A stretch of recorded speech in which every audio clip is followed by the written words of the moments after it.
Welcome to the Infinite Podcast. My name is Carlos Andres Ruiz, and I am with my wife, Melissa Ruiz Vasquez. How you doing today? I'm doing good. How are you? I'm good. Apparently, I did you, it. what I happened? just threw it right back at you again. No way I so do. we talk about when we're gonna start this. I'm like, yo, don't throw the ball right back at me. But how am I doing? I'm doing good. But apparently, it seems like I'm confusing people with my outfit, weather-wise. Maybe I'm the confusing one. I'm just running cold. You're running. It is cold in here. I think I'm just really excited that outside the weather's starting to shift in the proper direction. So I just maybe I'm running into better weather, but Take me with you. but you look good. Thank you. What are the We're three things that we talk about? Relational intelligence, emotional intelligence, and character development. Yes, and boom, you just threw them. Mic drop. You, No. oh, you mic drop. I Yep. thought you threw all three of them. That too. um, Either way. yeah, those are the three pillars I would say of this podcast, and all of the conversations. I think we try to look from the lenses of all three of those, and I do feel that the three of those are what can maximize our human experience. And for the last few weeks, we've been talking about this phrase that invade my soul when I was having a conversation with a really good friend of mine. And the phrase is help humans walk life hiding less. And so it's 6 words that I just feel that if I'm honest to these 6 words as a whole and individually, I can help humans be the most optimal version of themselves and help myself be the most optimal version of myself. And so we already talked about help. What do you remember about help? Being brave enough to ask for help. Being brave enough to ask for help. We don't ask for help enough, and it's almost like a superpower. Like the resources are there. Shout out to our friend Alfonso, who is helping us today. And you know the interesting thing that one day I called him and I was talking to him about how to do a podcast because he works with media and all this. And had I not asked him for help, he wouldn't have continued to check in on me and almost held me accountable to, hey, get this going. I believe in your message. I know you're a soccer coach. And so there's something about asking for help that pulls you into even a version of you that you didn't imagine yourself. Yeah. And then we talked about humans. Is there any specific takeaway from our human conversation? I guess a big takeaway is what makes us human is not necessarily the fact that we make mistakes, but the fact that even if we make mistakes, we're still seen as perfect. Wow. So if you did not watch that episode, that's a big line right there. You should go watch that because we can't unpack that in this episode. Yeah. But from the point of view that we are perfect humans. Maybe we're not perfect gods. Maybe we're not perfect animals. Even we would come short of being perfect animals, you know.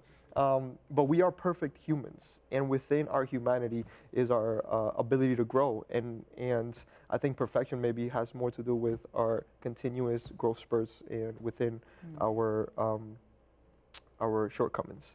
And the line that I love to always walk into spaces with when it comes to humans is that humans are the closest expression of God on earth. And if we can find a way to believe that, I think our confidence will shift. And so today we're going into the third word. Okay, I looked at the wrong camera.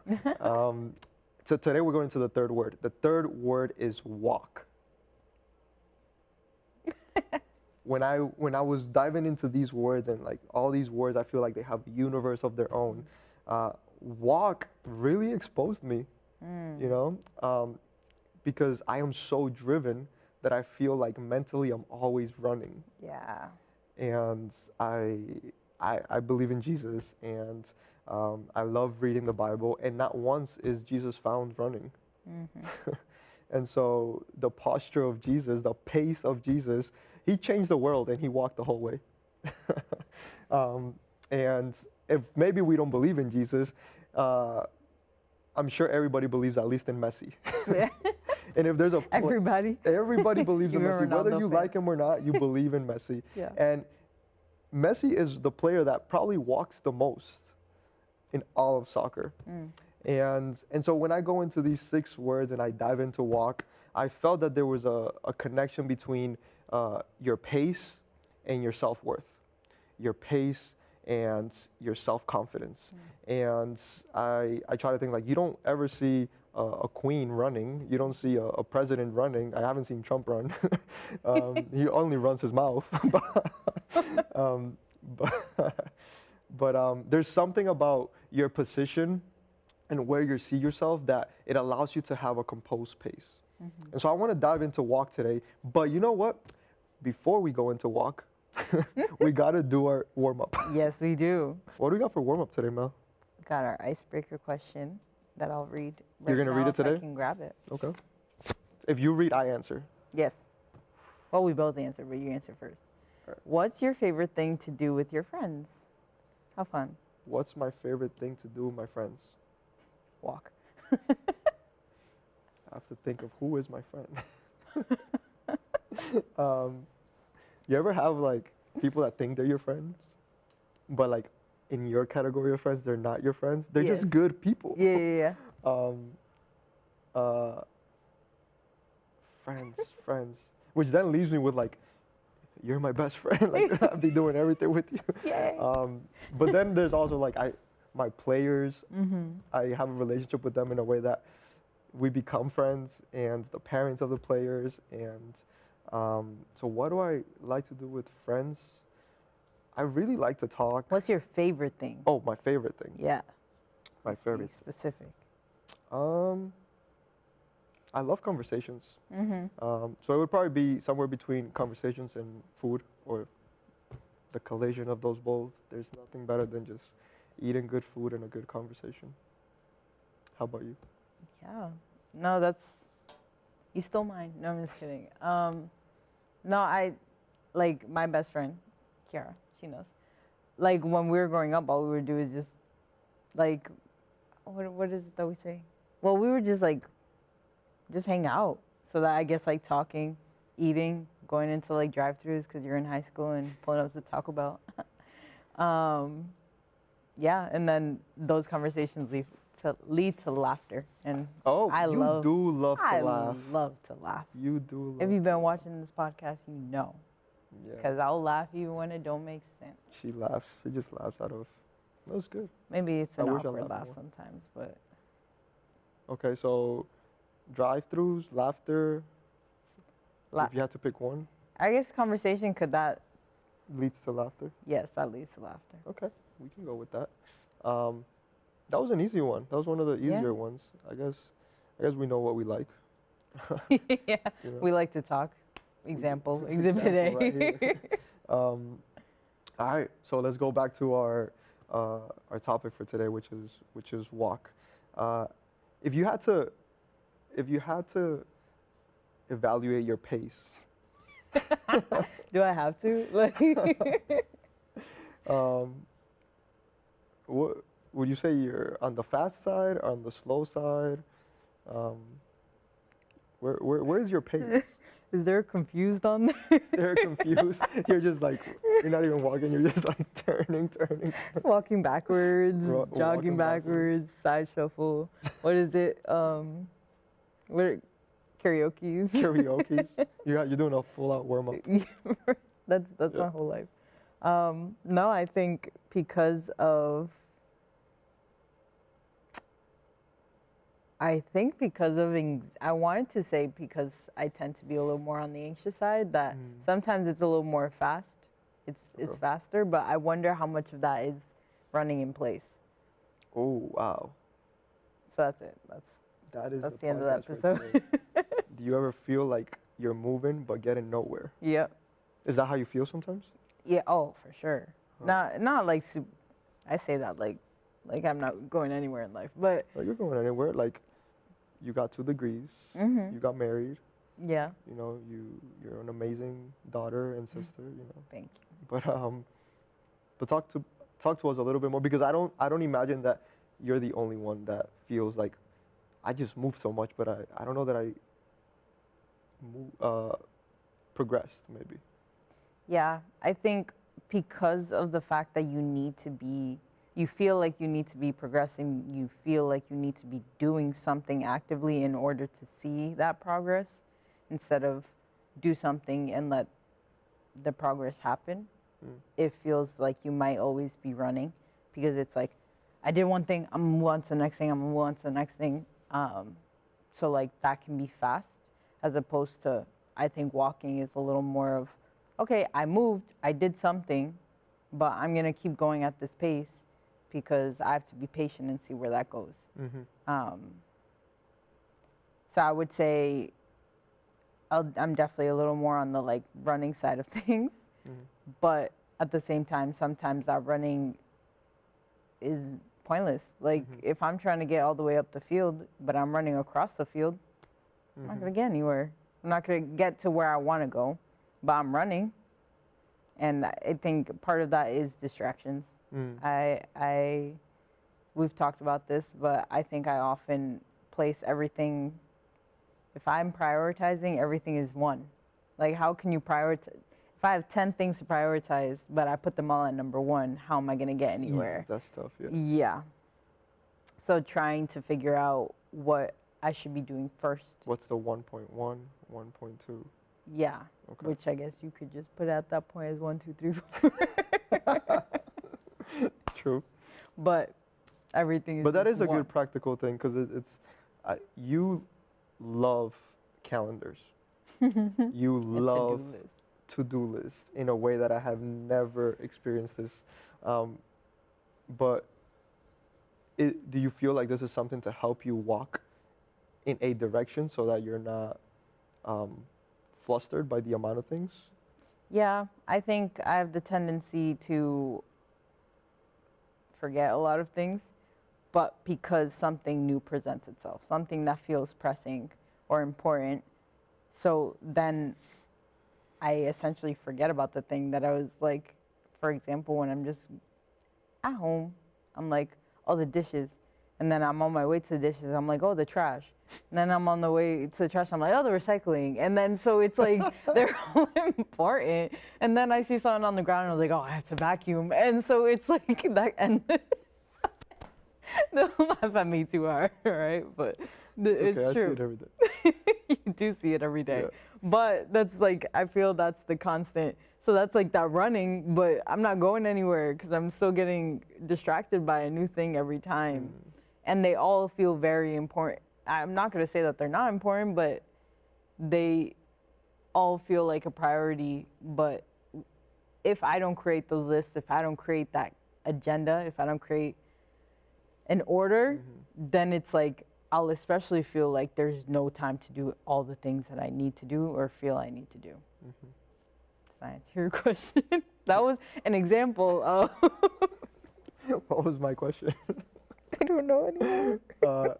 Okay, so from seeing you do this, I have a lot of curiosities. Some I don't share, some I share. Maybe today Share them. Share them. Share. I guess I'll share one with regards to that today. I have a curiosity in the sense of so you're going from dishes to trash to recycling bin to vacuuming to whatever comes next. And I wonder if there's a connection, and I don't have a solution, but I'm curious, it's like, is this something that happens with things that we don't want to do? And so I'll look for the next thing, and then the next, but I don't want to do this one either, and I don't want to do this one, but it just keeps me from fully starting this one, versus like, I'm gonna watch the show, boom, that I'm looking forward to, or like, we're gonna go out to eat, like we don't stall the going out to eat, like we're going, we're gonna go play pickup.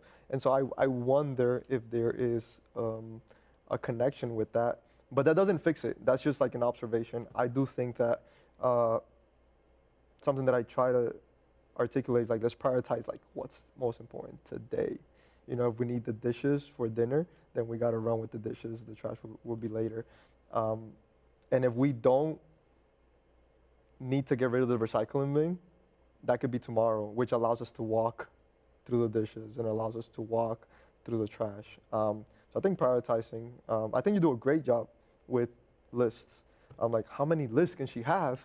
But talk to us about the feeling of just checking something Oh, off. Like, like you never go to check something off and you're like, oh, I got to do something else. Like, no, you go check that thing off. yeah, yeah. It feels amazing. It do, just do you ever have done it already, write it, and then check it off? all the time, all the time. I'm like, I haven't touched anything on this to-do list, but I've done something. And so I'll write it and I'm just, doop. Lately it's been more on my phone. So like, but that's the issue, like What's the issue? all of it. But the issue is that if I create a list, I need a central list. I need a list somewhere. A central list? A central, like one place for all the things. Like sometimes I have to create categories of lists, like personal versus work versus whatever. So the issue is that if I create it on my phone, I have to commit to making them on my phone. But that makes it more like I get less freedom as to what it looks like, how I do it, whatever. And so that's where you bring in like paper and pencil. Lately it's been more the Remarkable, like, but I haven't been on the Remarkable much recently. So now it's my phone, but then eventually I get back. And then things sometimes get lost on the list because I create new lists and then it's about transferring the former stuff that I haven't gotten to. Okay. But it feels amazing to check something off. Yeah. It does. It feels so good. But that's the progress that we all. Does it feel like your pace slows down a little bit in the process of knowing that you did something wrong, or are you like rushing to like what's the next thing that I should do? I think it probably feels more like it slows down. It's like, okay, I did that. Yay, go me. Yeah. But what's the next thing I can attack on this list? And I guess it's just about the attitude that you take going into it, whether I'm running or am I walking. But when there's more, I think when there's more things on the list, it feels like, man, I should be running right now because how am I going to get to all of these things that I have? And that's where prioritizing comes in. Yeah. Yeah, I think the power of prioritizing is undervalued. I go back to like, how can Messi walk so much in a sport that you're supposed to run so much, and still be the best at the sport? And I do think he's prioritizing. Yeah. He's looking at where is the right space. If I go all over the place, I'm wasting my energy. Right? If I'm always on the ball, then I'm always going to have defenders. And so how do I prioritize my interactions within 90 minutes? And I think it's really helpful that like, you have 90 minutes. Okay, you have 16 hours if you sleep 8. And then within these, but I think when we just walk into the world and not have the total awareness of it, that's when like we walk into it, but we end up running all over the place. And I wonder how much of our potential is missed because we don't intentionally prioritize our moments of movements. And to be fair, like there's moments where I think maybe you don't always walk, right? But I think the ability of prioritizing allows you to know, when do I walk, when do I sprint, when do I move backwards, and because I've created enough space that I can take some steps back. But I do think that's a powerful thing, and this is one of the reasons why I love our virtual community, our virtual training community, where players come and they, right now we're going through tactical mastery, and so I show them how the field is broken up and how each position has a zone of its own and how to prioritize that zone in relationship to where the ball is. And so sometimes we feel like, oh, soccer, we only got to prioritize the ball. But no, there's more space than there are soccer balls. There's more space than there is players. There's more space than there are goals. And so in fact, what players don't understand is that if you prioritize space, you're going to probably run less, and you're going to give up more goals, and you're also going to score more goals. And all the players that jump into this space now get to go into the game and have a plan. And like, this is a place where if I know where I'm going, speed no longer matters, because if I get there before them, I don't have to run, because I knew where the ball was going to be. I knew where they were headed. And so there's something about looking at a big picture, I think, and then prioritizing.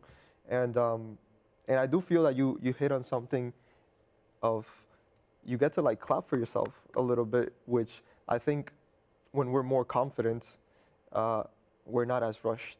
Um, like, yo, I know what I'm doing. Like, I just got that done. I'm gonna walk boldly into the next one versus the rush of like, well, the next one is gonna prove that I'm good enough, or the next Mm. one is gonna prove this. And and yeah, I think the ingredient of prioritization, bigger picture, and self confidence, and giving yourself permission to celebrate yourself. I don't think we celebrate ourselves enough. Can defuse the intensity. And I always like to think of life as of as a museum. And if you go to a museum and you run through that thing, you miss the beauty of every room. You Mm. miss the beauty of every masterpiece that's in there. And if life was a museum and we just ran through it every single day, there's so much beauty that we would miss. If I didn't stop running to become the best or at the highest level of a coach by continuing to go college soccer, semi-pro, then pro coach. And I didn't take a step back and I started to walk like, let me just walk back to East Boston. I wouldn't have met you. And so my decrease in intensity in one direction allowed me to find my wife. And so I guess then the question becomes like, is it possible that my pace is making me miss the beauty of life? And is it possible that that's why there may be so much anxiety Mm. and depression and people overwhelmed? And it has more to do with the pace rather than maybe a medical diagnosis, which I'm not against it. I think one can help the other. But I'm curious as to our pace. And that's what I think about when I think about walking. It helps us enjoy the beauty of what's around us and what's with us, inside of us. Um, What helps you? Or, okay, so it's a two-parter. okay. Do you feel like you spend the majority of your life walking? And what are some tricks or suggestions Hmm. you have for people who find themselves running Hmm. all the time? Mhm. How do they get to that walking pace? Because I feel sometimes it's much easier said than done to choose to walk, especially when we're stuck on the idea of progress. Hmm. So the first question is, What do you feel like your pace is? what do I feel like my pace is? Whew. Um, I think our pace can depends on the point of view. So if I look at my pace from somebody that has done more things than I have, I'm gonna feel slow. Mm. I think if I look at my pace from people that haven't achieved some of the things, then I'm gonna feel fast. And and I think we need both poles, but I think being confident in where you're at, I think allows me to not get carried away in either direction. Um, when I was writing about this word and creating a universe for walk, I landed at this phrase, take your time. Mm. And then the next phrase that came, like, take your time, that is your fastest way there. Okay, that's good. You know, and we never think about take your time as something fast. Mm. And so like maybe my time in this project, like I can rush through this one. And maybe my time in this other project is a little bit slower paced, but it's my time in relationship to the project. And if I try to take somebody else's time to that project, I'm either gonna feel slow as hell or I'm gonna feel way too fast. Mm-hmm. And that's an inaccurate evaluation of the relationship between me and the task. And so I think something that I choose to do is I'm gonna create a relationship with the task, Andres and the task. And then I will look around and see, okay, how have other people done it? But I can't let that inform my pace. Um, because then it can inform my feelings and my emotions. So I think I try my best to take my time, and the tricky part about that is that being able to discern, is this a project that needs higher speed or lower speed? And I think projects that you feel that they need higher speed, I think they just need more organization. And so if I prep everything, I'm still gonna walk through. Like there's actually we don't run other than when we work out. Mhm. And so like if I don't know if the food is we know what we're gonna eat, if we know where we gotta be at training, if we know how many meetings we have, we could just walk through the day and being able to, hey, this meeting gotta end because I got the next meeting. And so putting yourself in a situation where like I'm not rushing through the day because I have organized, but it allows you to go at your pace, which I guess being comfortable with your pace and digging into what needs a little bit quicker and a little bit slower. Um, it's the way that I attempt. Okay. Is there a second question? I think you kind of touched on it by mentioning um, that you kind of address the situation where it's at. Do you feel that that is part of relational, emotional, or is that more character development? I think the word walk, which points to pace, is more connected towards emotional intelligence and character development. I think being able to have equilibrium with your emotions, regardless of the outcome, win, lose, succeed, fail, um, having equilibrium in your emotions makes you allows you to continue to walk and not feel because I messed up, I gotta run into the next project. Um, but that doesn't neglect the feeling in high. So like we were trying to shoot a video of me talking through some content, and it was so frustrating because I just couldn't get it. And when we left the studio, I felt like I want to go again tomorrow. Like I want to Mm-hmm. try it again tomorrow. The good thing was that it was closed the next day, and then the schedule doesn't allow me to come back to the until the following week. And so being honest to like this is what I feel, this is my emotions want me to run back into head first Yeah. because I am driven like that. Maybe it's because I was an athlete, but knowing that my emotions are not my reality. And I've done so many good things when I speak, when I go solo, when I go with somebody else. I can't let that one moment define the intensity of post that set. And so I think emotional intelligence is something that, and by emotional intelligence, what we mean is look at what the emotions that you're feeling and understand them. Also, don't run away from them because they will fuel me into prepping better for my next attempt to this. But don't feel that I need to rush into the next rep because if I rush into the next rep, it's just an impulse, Yeah. and I think that has a lot to do with the pace. And then I say character development because I do feel that character development, another word is self mastery, or an even easier one, discipline.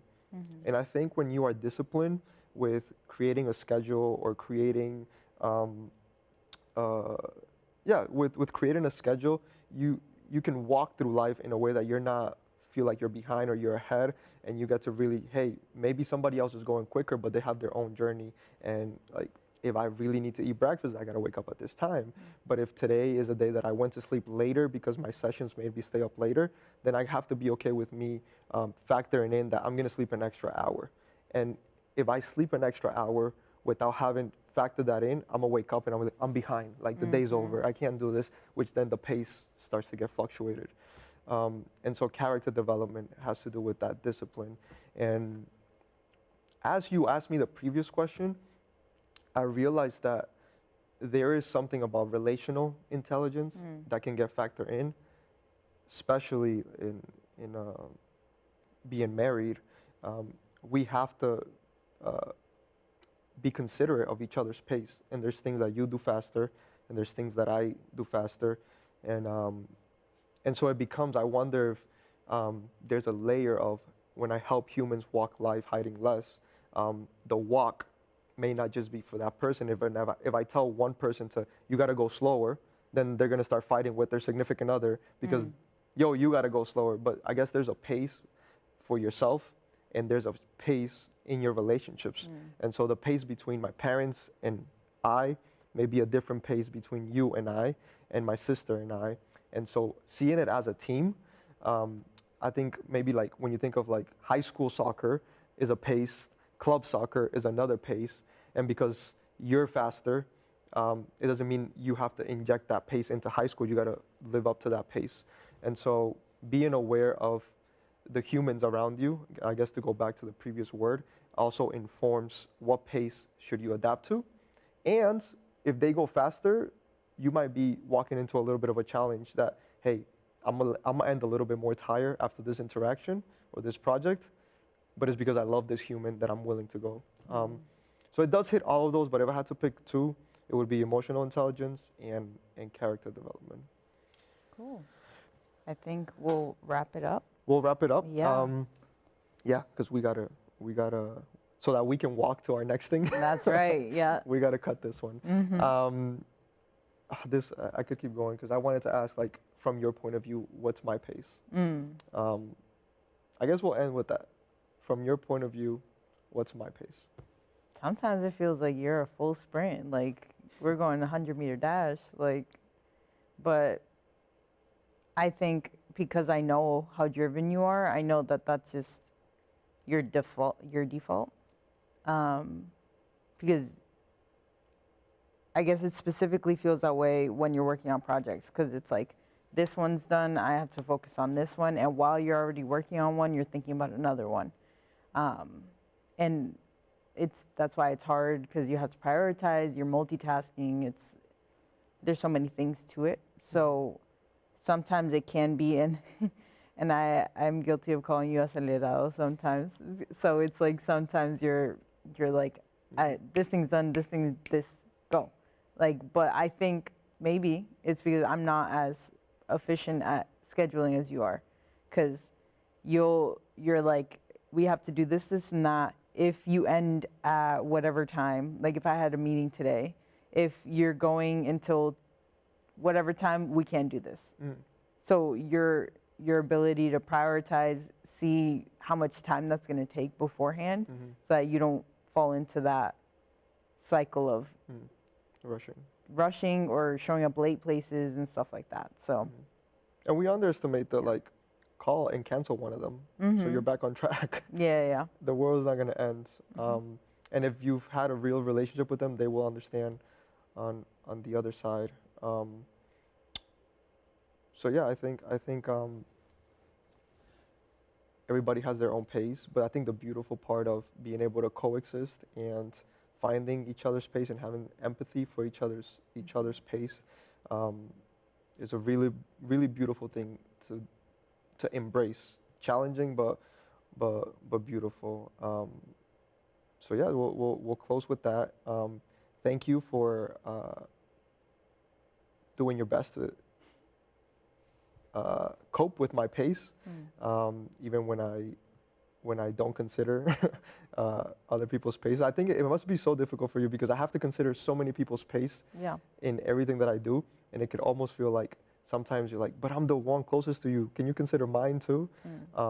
And you are the one that humbles yourself for the better of what I do, and I don't think I thank you enough in my drive. And again, I think part of this is I don't bring these 6 words because I think I've figured them out.